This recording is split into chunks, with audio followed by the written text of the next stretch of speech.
Hi friends, welcome to back our Khandu Lokande YouTube channel. Friends, are you not subscribed to our channel? Now subscribe and click on bell icon for upcoming tutorial first you. Like and share to your friends. Now let's get start today topic now. Today topic is introduction of C. Now, C is a general purpose structured programming language. These instructions consist of terms that resemble algebraic expressions augmented by certain English keywords such as if, else, for, do, and while. In this respect, C resembles other high-level structured programming languages such as Pascal and Fortran. C also contains certain additional features that allow it to be used at a lower level, thus bridging the gap between machine language and the more conventional high-level languages. And this flexibility allows C to be used for systems programming for writing operating systems as well as for applications programming for writing a program to solve a complicated system of mathematical equations. Now, history of C.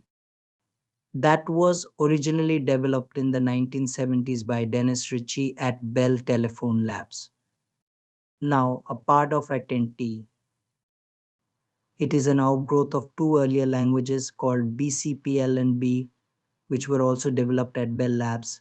C was largely confined to use within Bell Labs until 1978, when Brian Kernighan and Ritchie published a definitive description of the language.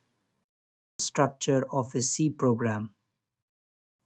Every C program consists of one or more modules called functions. In C, one of the function that must be called is main.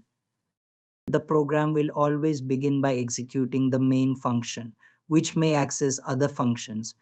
Each function must contain 1. A function heading, which consists of the function name followed by an optional list of arguments enclosed in parentheses. 2. A list of argument declarations if arguments are included in the heading. 3. A compound statement which comprises the remainder of the function.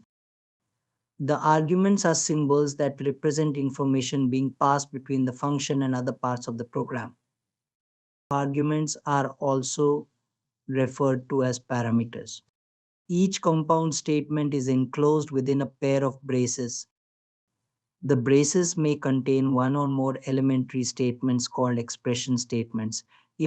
Each expression statement must end with a semicolon. So I hope friend you understand well. This is the first tutorial for C programming series. If you want to learn the C program, now subscribe to our channel and follow to C programming series. So friends, how did you like the video? Tell me in the comments box.